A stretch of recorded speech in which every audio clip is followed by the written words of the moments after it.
In front of me is OPPO Find N2 Flip, and today I would like to show you how you can switch on or off autocorrection on this device.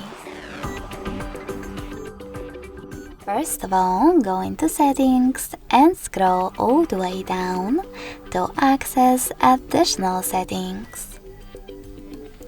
Now tap on Keyboard and Input Method. Select Manage Keyboards and Gboard. Finally, click on Text Correction. Scroll down just a bit and tap on this switcher next to autocorrection to switch it off or on. Thanks so much for watching. If you enjoyed this video, smash that like button, comment and subscribe. Bye!